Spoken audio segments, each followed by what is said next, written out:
Nostalgia is my favorite word. The sentimental feeling of wanting to return to something or the wistful yearning for some place where you haven't been for a long time. Nostalgia feels like the comfort within the sadness of remembering of a missing of version of yourself that you unknowingly lost at some point in time.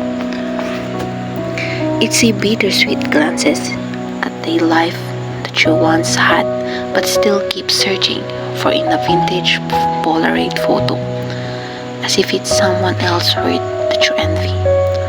Like dreams you had when you were 15, when you thought you were so sure of everything, like the innocence of your youth in the laughter you once shared in your high school friends, or the memory of your first heartbreak. Or perhaps like the constant yearn for something unknown, something distant, something floating inside your subconscious, or at the back of your mind, something buried but not really forgotten. Nostalgia is my favorite word